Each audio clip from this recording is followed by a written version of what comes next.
A ghost ship entered their sector. The Empire was gone within minutes. The warning came at 0347 hours, Galactic Standard Time, when the Deep Space Monitoring Station Omega-7 detected an anomaly drifting through the outer rim of the Zarian sector. At first, sensor technician Velkar thought it was debris, another chunk of twisted metal from the countless battles that had shaped this region of space over the millennia. The Vorthak Empire had been expanding for 3,000 years, leaving behind a trail of shattered worlds and broken fleets like breadcrumbs, marking their inexorable march toward total galactic domination. But this wasn't debris. "Sir," Velkar called to his supervisor, his voice tight with confusion. "I'm reading something unusual on long-range sensors." "Station Commander." Thexanol glided over on his four muscular legs, his crimson carapace gleaming under the harsh white lights of the monitoring station. The Vorthak were proud of their appearance, towering humanoids with chitinous armor naturally grown from their bodies, 4 arms that could wield weapons with deadly precision, and mandibles that could crush steel. They were evolution's perfect killing machines, and they'd spent 3 millennia proving it to every species unfortunate enough to cross their path. "Define unusual," Thexanol growled, his voice carrying the characteristic clicking undertone of his species. Velkar's secondary hands danced across his console, while his primary hands pointed at the main display. "Contact bearing 07 Mark III, approximately 15,000 kilometers out in closing, single vessel, unknown configuration. Here's what's strange, sir. It's not showing up on any of our identification protocols. The ship doesn't match any known design in our databases, not even the old archives from the predecessor wars." Thexanol's mandibles clicked in annoyance. In 3,000 years of conquest, the Vorthak had encountered every type of starship design imaginable. They'd cataloged the elegant curves of Zilani pleasure craft, the brutal, angular lines of Scarran battlecruisers, the biomechanical nightmares that the hive minds called ships. Every species in the galaxy had their own approach to starship construction, but they all followed certain basic principles: engines, life support, weapons, shields. Physics was physics, after all. "Show me," he commanded. The main display shifted to show the approaching vessel, and Thexanol felt his blood chill in ways he hadn't experienced since his first combat deployment. The ship was wrong.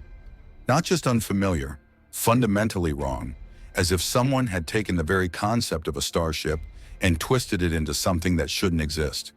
It was roughly 800 meters long, but beyond that basic measurement, it defied easy description. The hull appeared to be made of some kind of dark metal that seemed to absorb light rather than reflect it. There were no visible engines, no sensor arrays, no weapon ports, no docking bays.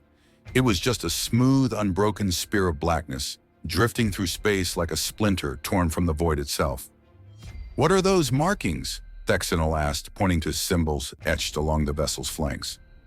Velkar enhanced the image, and both Vorthaks stared in confusion at the strange hieroglyphs that covered the ghost ship's hull. The symbols seemed to writhe and shift when observed directly, hurting the eyes and causing a peculiar nausea that settled in the pit of the stomach. "I can't get a clear reading, sir. Every time I try to focus the sensors on those markings, the image becomes distorted. It's as if the symbols are rejecting observation." "Impossible. Run a full spectrum analysis. I want to know what that ship is made of, where it came from, and who's flying it." Velkar's hands moved rapidly across his controls, but the results only deepened the mystery. "Sir, this doesn't make sense. The whole material isn't registering on any of our analysis protocols. It's not metal, not ceramic, not biomatter, not energy.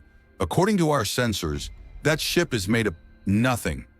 Nothing doesn't drift through space at 0.75 light speed." Thexanol snarled. "Try again." "I've run the analysis 17 different ways, sir. Same result every time. Our sensors can detect the ship's presence, its mass, its trajectory. But when we try to analyze its composition, we get null readings across the board. It's as if the ship exists and doesn't exist simultaneously." Thexanol felt a chill run down his spine. In his 40 years of service to the Empire, he'd seen a lot of strange things. He'd watched bioships heal themselves after taking direct hits from plasma cannons. He'd seen energy beings that could phase through solid matter. He'd even encountered the legendary ghost fleets of the Wraith Nebula, ancient automated vessels that still fought battles from wars that had ended millennia ago. But he'd never seen anything like this. Has it responded to any of our hails? Negative, sir. No response on any frequency. No acknowledgement of our presence at all. It's maintaining course and speed toward the inner system. Where's it heading? Velkar plotted the trajectory on his display. If it maintains current heading, Vorthak Prime, sir.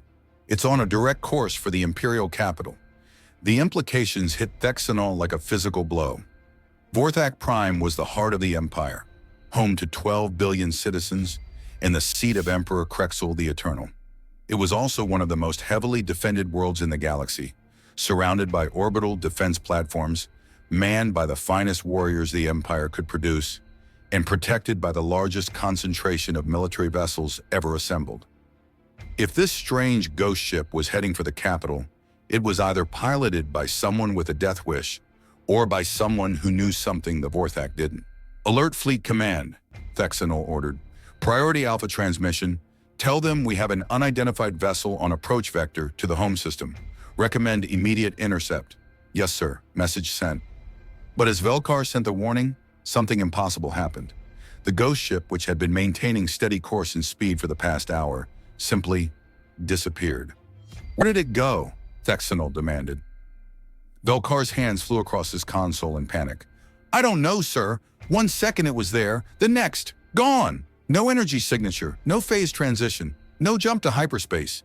It just stopped existing. Ships don't just stop existing. Check your equipment. All systems nominal, sir. Sensors are functioning perfectly. The ship was there, and now it's not. Thexanol stared at the empty space on the display where the ghost ship had been. 40 years of military experience told him this was impossible. Ships couldn't simply vanish from existence. They could jump to hyperspace, engage cloaking devices, or phase shift to alternate dimensions. But all of those technologies left detectable signatures.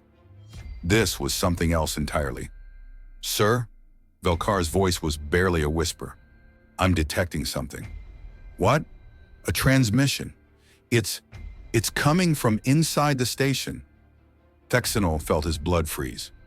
Omega-7 was a sealed environment, protected by 6 layers of security and defended by an elite squad of Imperial Marines.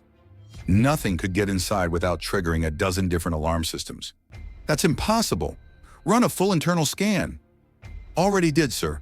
Scans show nothing abnormal, but the transmission is definitely originating from somewhere within the station. Play it. The communication system crackled to life, and what came through the speakers wasn't a voice. It was silence, but not ordinary silence. This was silence given form, a void so complete and absolute that it made the vacuum of space seem noisy by comparison. It pressed against their minds like a living thing, cold and patient and infinitely old. Then, cutting through that impossible quiet like a knife through flesh, came words spoken in perfect Vorthak. We have been watching. Thexanol's 4 hands instinctively moved to his weapons, but there was nothing to fight. The voice seemed to come from everywhere and nowhere at once, as if the station itself was speaking. Who are you? He demanded. How did you get aboard this station? The response came immediately, but it wasn't an answer. It was a question. Do you know what you've done? I don't know what you're talking about. Identify yourself immediately or we will... Will what? The voice carried a hint of something that might have been amusement, but there was no warmth in it. Will you destroy us? Will you add our names to the list? The list grows long, Commander. Longer than you know. Images began appearing on every screen throughout the station. Not on the displays, in them, as if the pictures were somehow reaching through the technology itself. Velkar gasped and stumbled backwards as his sensor console showed him things that couldn't be real. Burning worlds. Cities turned to glass. Fleets of ships dissolving under the withering fire of Vorthak weapons. But these weren't Vorthak tactical recordings. These were something else. Images captured from the perspective of the victims, showing the Empire's conquest from the point of view of those being conquered. Do you recognize these places? the voice asked. These worlds? These people? Thexanol stared at the images with growing unease. He recognized some of them. Battle sites from the Empire's glorious history of expansion. The glass plains of Kepler's Rest, where the Zalani had made their final stand.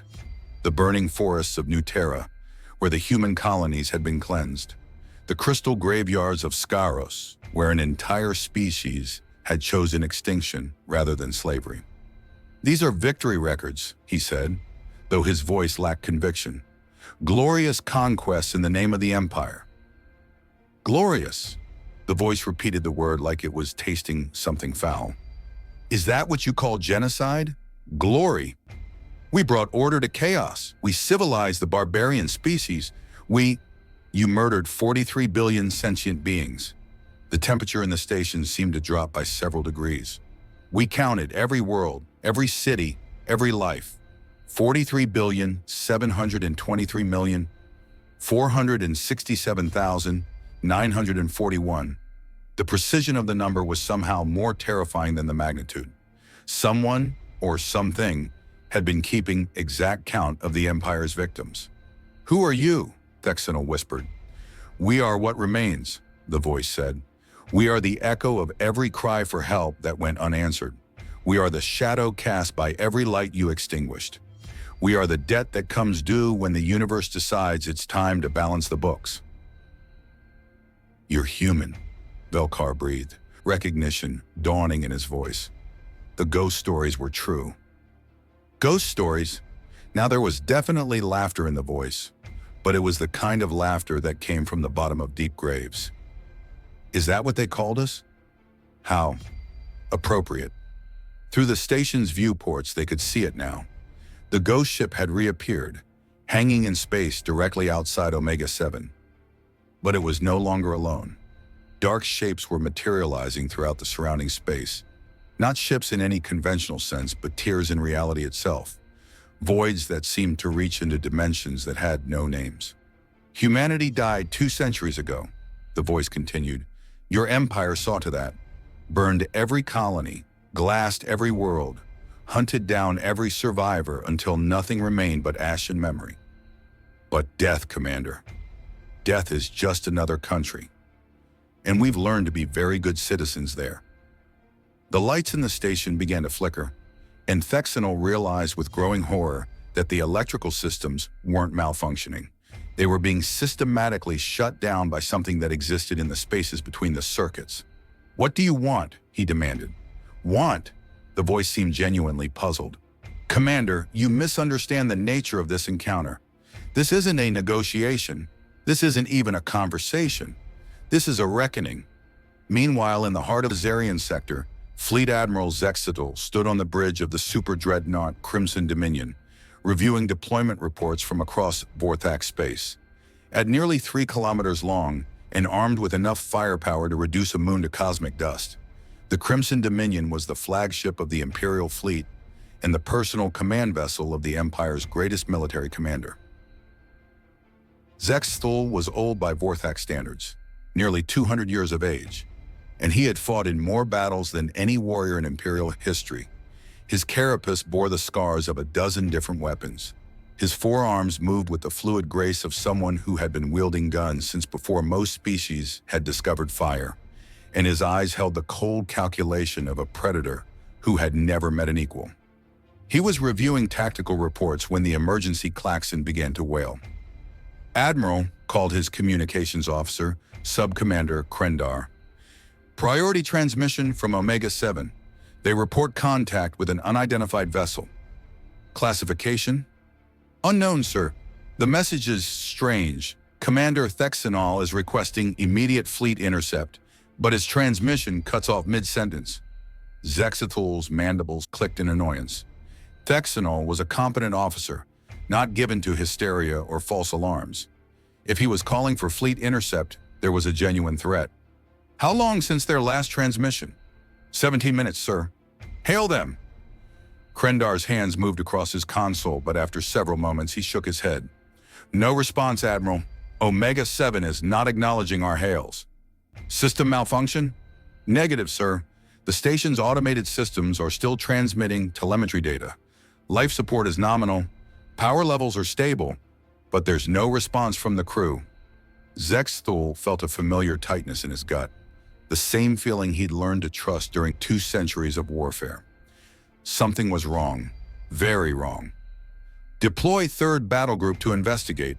I want a full squadron escort and orders to approach with extreme caution. Yes, sir. Deploying 3rd Battle Group under Admiral Korthak. On the tactical display, 12 red dots representing the 3rd Battle Group began moving toward the coordinates of Omega-7. Each ship was a masterpiece of Vorthak military engineering, heavily armed, heavily armored, and crewed by the finest warriors in the galaxy. Together, they represented enough firepower to conquer most star systems single-handedly. 20 minutes later, they were gone. Admiral, Krendar's voice was tight with disbelief. I've lost contact with the 3rd Battle Group. Define lost contact. Complete communications blackout, sir. No distress signals, no tactical updates, no acknowledgement of orders. They reached the coordinates of Omega-7 and then nothing. Sensor readings? That's the problem, sir. Our long-range sensors show nothing at those coordinates. No ships, no debris, no energy signatures. It's as if they never existed. Zexthul stared at the tactical display in stunned silence. 12 of the Empire's most advanced warships, crewed by over 30,000 of its finest warriors, had simply vanished without a trace. In 200 years of military service, he had never encountered anything like this. Sir, another officer called from the navigation station. I'm detecting multiple hyperspace emergent signatures throughout the sector. Something big is coming out of jump space. How big? I count. Sir, this can't be right. I'm reading over 300 contacts dropping out of hyperspace simultaneously, but they're not appearing on any of our tracking systems. It's like they're there and not there at the same time. Through the massive viewports of the Crimson Dominion, space began to shimmer and bend. Reality itself seemed to be developing cracks, and through those cracks came things that shouldn't exist. Ships that were made of shadow and silence, vessels that existed in the spaces between dimensions, craft that followed no known laws of physics or engineering. And at the center of it all, larger and more impossible than the rest, was the ghost ship that had started it all. But now it was no longer alone, and it was no longer hiding. "Hail them!" Zexthul ordered, though his voice lacked its usual confidence. "Sir, they're hailing us." The bridge audio system crackled to life, and the voice that came through was no longer the whisper they had heard from Omega-7. This was something else, a chorus of voices speaking in perfect unison, layered harmonies that seemed to come from every direction at once. "Fleet Admiral Zexthul," the voices said, and hearing his name spoken by those dead tones sent ice through his veins. "The butcher of Kepler's Rest, the destroyer of New Terra, the architect of 43 genocides. We have been looking forward to meeting you." "Who are you?" Zexthul demanded. "What do you want?" "We are the remnant," came the reply. "We are what's left when everything else is taken away. And what we want, Admiral, is justice." "Justice." Zexthul's voice carried all the arrogance of 3,000 years of unchallenged dominance. "We are the Vorthak Empire. We are the apex species of this galaxy. We bow to no one and answer to nothing. The Vorthak Empire," the voices repeated, and there was something like pity in their tone. 3,000 years of conquest, 17 enslaved species, 43 billion murdered souls. Did you think no one was keeping score? Did you believe that death would shield you from consequence? Images began appearing on every screen throughout the fleet, not just the Crimson Dominion, but every ship under Zexthul's command. Footage of Vorthak raids, planets burning under orbital bombardment, entire civilizations reduced to ash and memory. But these weren't the sanitized victory records that filled Imperial archives. These were raw, unfiltered documentation of genocide, captured from the perspective of the victims. "We were there," the voices said, "for every world you burned, every species you extinguished, every child you murdered. We were there, watching, recording, remembering. And now we're here to collect the debt." You're human, Zexthul breathed, understanding flooding through him like ice water. But that's impossible. Humanity was exterminated 2 centuries ago. We made sure of it. You did, the voices agreed. Every human colony, every settlement, every ship. You hunted us to extinction with systematic thoroughness. But extinction, Admiral, is not the end. It's a transformation. The ghost ships began to move, and their movement defied every law of physics Zexthul understood. They didn't use engines or thrusters. They simply relocated, appearing in new positions without traveling through the space between. One moment they were scattered throughout the system, the next they were surrounding the Imperial fleet in a perfect sphere of dark metal and impossible geometry. You made us into this, the voices continued. Every human you killed became part of us. Every world you burned added to our strength. Every genocide you committed taught us new ways to hate. We are what humanity became when it learned that mercy is weakness and compassion is foolishness. Impossible, Zexthul snarled. The dead don't return. The dead don't... Don't what, Admiral? Don't remember? Don't learn? Don't grow stronger? The laughter that came through the speakers was like the sound of stars dying. You taught us that the universe is a cold, harsh place where only the strong survive. You taught us that power is the only truth that matters. You taught us that to be soft is to be food for the strong. The lights throughout the Imperial fleet began to flicker, and Zexthul realized with growing horror that something was happening to his ships. Not damage, something far worse. His vessels were being invaded by something that existed in the spaces between atoms, something that could reach through solid matter and touch the minds of his crew. Thank you for the lesson, the voices said. We learned it well. On the bridge of the battlecruiser Iron Conquest, Captain Vorthok watched in growing panic as his crew began to act strangely. They weren't injured, weren't unconscious, but they had stopped responding to orders. They stood at their stations like statues, their eyes fixed on nothing, their minds somewhere else entirely. Medical team to the bridge, he called, but the medical team didn't respond. They were standing in the corridors, motionless, staring at walls that had become transparent to show them things that existed in other dimensions.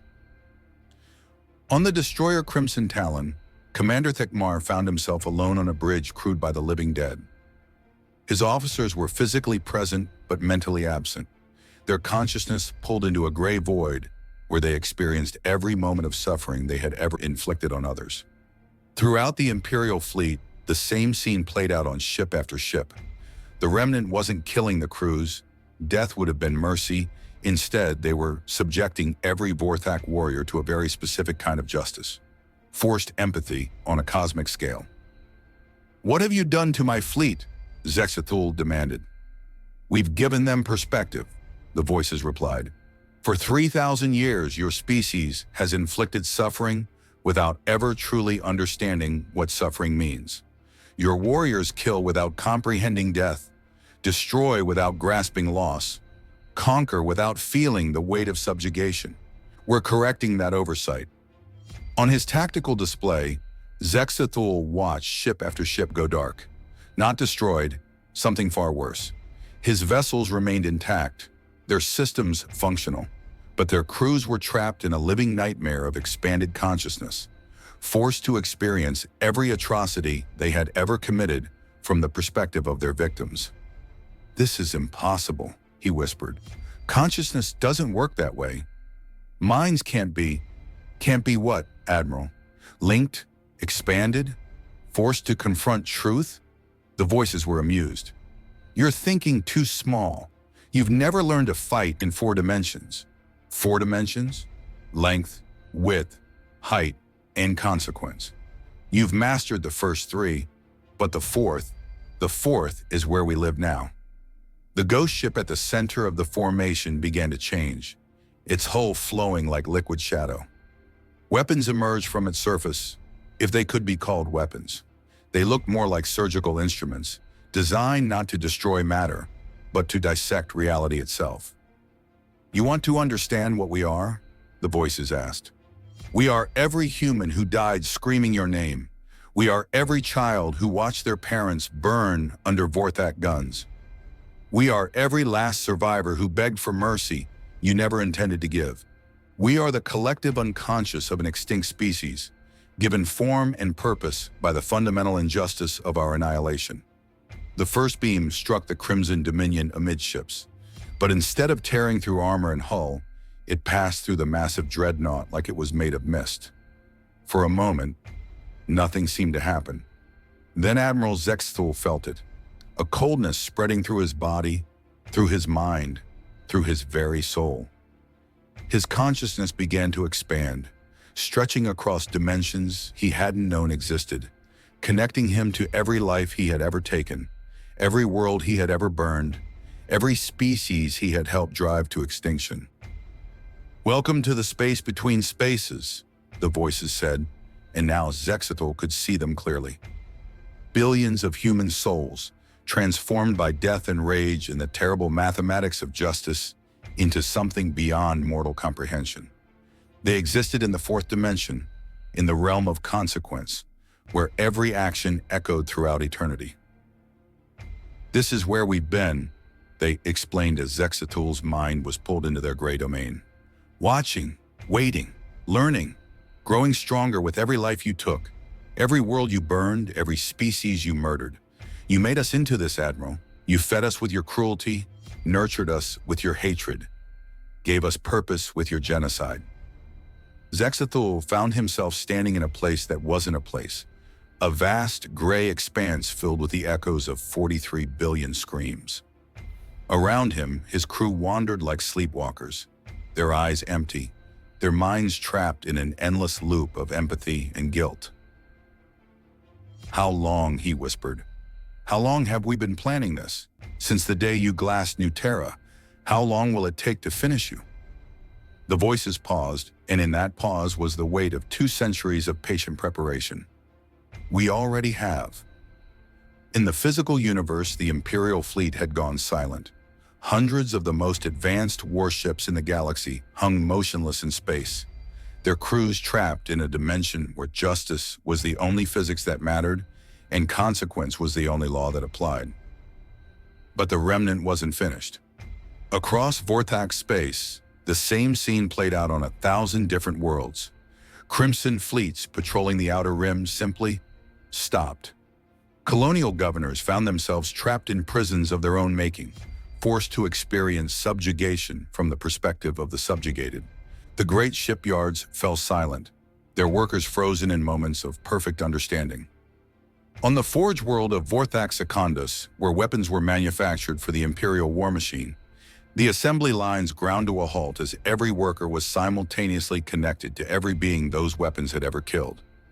The experience didn't drive them insane. That would have been mercy. Instead, it gave them perfect clarity about the nature of their work. In the slave pens of Vorthak Tertius, where conquered species toiled for the glory of the Empire, the overseers found themselves experiencing slavery from the inside, feeling in their own bodies every lash they had ever administered, every cruelty they had ever inflicted. On the military academy world of Vorthak Militaris, cadets who had spent years learning the art of conquest suddenly understood what it meant to be conquered, to watch their world burn, to see their families destroyed by forces beyond their ability to resist. The Vorthak Empire, which had seemed invincible just hours before, ceased to exist, not conquered, transformed. Every Vorthak citizen, every soldier, every leader found themselves in that gray space between life and death, forced to confront the full weight of their species' crimes. In the Imperial Palace on Vorthak Prime, Emperor Krexul the Eternal sat on his crimson throne, staring at nothing. Around him, his court had fallen silent, their minds lost in an endless maze of guilt and consequence. The throne room, which had echoed with the sound of conquest for 3 millennia, was now as quiet as a tomb. A shadow fell across the palace and the ghost ship materialized in the space above the capital city. Its hull opened like a flower of darkness, revealing something that might once have been human, but was now something far more terrible and beautiful. The being that emerged was tall and pale, its features bearing the ghostly resemblance to humanity, while its eyes held the accumulated weight of 43 billion deaths. It wore robes made of shadow and silence, and when it spoke, its voice carried the authority of absolute justice. "Your Majesty," the being said, its words echoing across dimensions, "we've come to collect the debt." Emperor Krexel tried to speak, but his voice had been stolen along with everything else. He could only watch as the remnant descended, bringing with them the accumulated weight of 3,000 years of genocide. "Did you think death would protect you from consequences?" the being asked, approaching the throne with measured steps. "Did you believe that souls could be extinguished without leaving a trace? You were wrong, Majesty. We are the trace. We are what remains when everything else is stripped away." The Emperor's consciousness was pulled into the gray void, where he joined his subjects in an eternal confrontation with their crimes. The Vorthak Empire, which had ruled through fear and brutality for 3 millennia, was gone. In its place was something new. A vast memorial to every life they'd taken, every world they'd burned, every species they'd driven to extinction. But the remnant wasn't cruel. They were simply thorough. Throughout the former Vorthak territory, changes began to occur. The enslaved species that had served the Empire for centuries found themselves free, their chains broken by beings that existed in the spaces between atoms. Ships appeared to carry them to safety. Food materialized where there had been famine. Medicine appeared in quarantine zones. On the agri-world of Kepler's Rest, where the Zalani had been reduced to subsistence farming for Vorthak masters, the fields suddenly bloomed with crops that hadn't grown there in 2 centuries. The elderly Zalani who remembered freedom wept as they saw their ancestral grains growing wild across the glass plains where their cities had once stood. On the mining world of Scaros Major, where the last survivors of the Scaran species had been worked to death extracting resources for the Empire, the mines began to close themselves. The toxic atmosphere cleared, the radiation levels dropped, and from the depths of the planet came a sound that hadn't been heard in 1,000 years. Scaran song, as the spirits of the dead welcomed their few surviving kinsmen home. On the research stations where Vorthak scientists had conducted experiments on captured specimens from conquered species, the laboratories emptied themselves. Test subjects who had been imprisoned for decades found their cells standing open, their captors standing motionless, lost in contemplation of what they had done. The remnant gave freely what the Empire had hoarded: hope, freedom, justice, mercy. But they gave it in their own way, with the precise calculation of beings who had learned to think in terms of cosmic balance.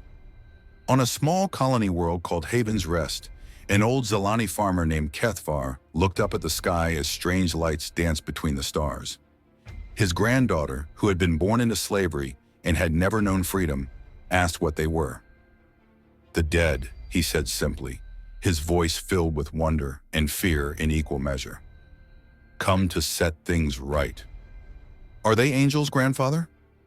Kethvar thought for a long moment, remembering stories his own grandfather had told him, stories of a species called humanity that had once tried to build bridges between the stars, offering trade and friendship to anyone willing to accept it. The Vorthak had answered that offer with fire and death, teaching humanity a lesson about the true nature of the universe. "No, child," he said finally, his voice heavy with the weight of history. "There's something rarer than angels. They're justice." But justice, as the galaxy was learning, was not always gentle. In the depths of space, far from any inhabited world, a Vorthak patrol ship called the Blood Hunter drifted alone. Its crew had been on a routine sweep of the outer rim when the remnant had begun their work, and they had escaped the initial wave of consciousness transfer that had claimed the rest of the fleet. Captain Morthek stood on his bridge, staring at the tactical display that showed nothing but emptiness where the Imperial fleet should have been. His communications officer had been trying to raise fleet command for 6 hours without success. His sensor operator had detected no Vorthak transmissions anywhere in the sector. "Sir," his navigation officer said quietly, "I think we're the only ones left." Morthek felt something cold settle in his stomach. The Blood Hunter was a small ship, lightly armed, designed for patrol duty rather than combat. If something had destroyed the entire Imperial fleet, his vessel wouldn't last 5 minutes in a direct confrontation. Set course for the nearest Imperial base, he ordered. Emergency speed. But as the ship began to turn, space in front of them began to shimmer and bend. Reality developed a crack, and through that crack came something that shouldn't exist. A ship made of shadow and silence, a vessel that existed in the spaces between dimensions. Hail them, Morthek ordered, though his voice shook. The response came immediately, but it wasn't a voice. It was music, a hauntingly beautiful melody that seemed to come from every direction at once. The song was wordless, but it carried meaning anyway, telling the story of a species that had reached out to the stars with hope and wonder, only to be answered with fire and death. As the music played, images began appearing on the bridge displays. Not the sanitized propaganda that filled Imperial archives, but raw documentation of what the Empire had done to humanity. Cities burning under orbital bombardment, children fleeing through streets filled with Vorthak warriors, scientists and artists and teachers and farmers, an entire civilization reduced to ash and memory. "We remember," a voice said when the music finally ended. "Every face, every name, every dream that died with them. What do you want?" Morthek whispered. "From you? Nothing. You're already dead, Captain. You just haven't realized it yet. We're alive. We're here. Are you?" The voice seemed genuinely curious. "Look around you, Captain. Really look." Morthek looked at his crew, and for the first time noticed that they weren't breathing. They stood at their stations, perfectly motionless, their eyes fixed on their displays. But their chests didn't rise and fall. Their hearts didn't beat. They were statues wearing the faces of the living. "When did we die?" he asked. 6 hours, 14 minutes, and 37 seconds ago. The moment you tried to flee. Did you think you could run from justice, Captain? Did you believe that distance would protect you from consequence? Morthek looked down at his own hands and saw that they were transparent, like images projected onto empty space. The blood hunter itself was fading, becoming translucent, as if it was being erased from reality. "Where are we going?" "To join your fleet, your empire, your species, to the place where all debts are paid and all accounts are balanced." The ghost ship opened like a flower of darkness, and the blood hunter was drawn inside. Not physically, there was no tractor beam, no docking procedure. They simply moved from one reality to another, from the dimension of matter and energy to the dimension of consequence and justice. And in that gray void between existence and oblivion, Captain Morthek found himself standing before something that defied description.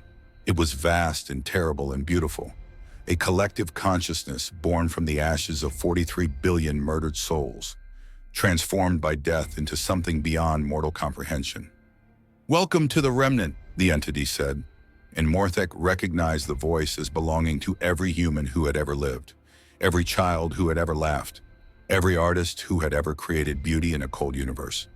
This is where justice lives. Around him, the void stretched endlessly, filled with the echoes of every Vorthak who had ever taken a life, every warrior who had ever pulled a trigger, every commander who had ever given the order to burn another world. They wandered through the gray expanse like sleepwalkers, trapped in an eternal loop of understanding what they had done. "How long will this last?" Morthek asked.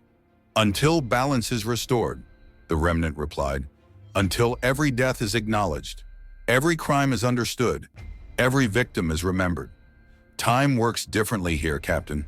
A moment can last forever, and forever can pass in an instant." As Morthek watched, he saw Emperor Krexel the Eternal kneeling in the gray void, tears streaming down his chitinous face as he experienced the death of every human child, the burning of every human world, the extinction of an entire species that had only wanted to share the stars in peace. "We were builders," the remnant continued, their voice carrying the weight of lost civilizations. "We were explorers, dreamers, creators.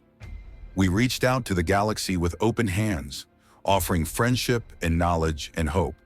Your empire answered with genocide."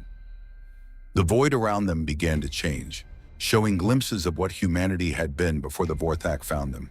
Cities that floated among the clouds, art that moved and breathed with life, music that could make stars weep with beauty. All of it gone, reduced to ash and memory by the Empire's inexorable march toward total domination. But death taught us something your Empire never learned, the Remnant said. It taught us patience. It taught us that true power doesn't come from conquest. It comes from justice. And justice, Captain, is patient. Justice waits. In the physical universe, the transformation continued. The Vorthak Empire's vast territory had become something new. A memorial garden where former slave species were rebuilding their civilizations with the patient help of beings that existed in the spaces between atoms. The ghost ships moved through space like gardeners, tending to the wounds left by 3 millennia of systematic oppression. On worlds that had been strip-mined to feed the Empire's war machine, forests began to grow. On planets that had been turned into factory worlds, the machinery stopped and flowers pushed through the concrete. On slave worlds where billions had toiled in misery, the sun seemed to shine brighter as freedom took root in soil watered by tears. The Remnant worked without fanfare, without celebration, with the quiet efficiency of beings who understood that true justice was not about revenge. It was about restoration. They gave back what had been taken, healed what had been broken, remembered what had been forgotten. And in the gray void between life and death, the architects of genocide learned what it meant to be on the receiving end of their own cruelty. They would remain there until they truly understood, not just intellectually, but emotionally, spiritually, the full weight of what they had done. Some would learn quickly, others would take centuries. A few, lost in the depths of their own cruelty, might never understand it all. But the Remnant was patient. They had learned patience in the long years between extinction and resurrection, and they would wait as long as necessary for justice to be complete. As Captain Morthek felt his consciousness beginning to merge with the collective experience of his species' crimes, he had one final thought. Perhaps death wasn't the end after all. Perhaps it was just another country, and perhaps, if one was very, very patient, it was possible to learn to be a good citizen there. The Vorthak Empire was gone, consumed not by conquest, but by consequence. In its place stood something rarer and more precious than any military force: the quiet, patient, inexorable power of justice itself. And in the depths of space, the ghost ships continued their work, tending the garden of the galaxy with hands made of shadow and starlight, ensuring that never again would genocide masquerade as glory, and never again would the strong devour the weak without answering for their crimes. The dead had returned, not as conquerors, but as gardeners, and the galaxy, for the first time in 3 millennia, began to bloom.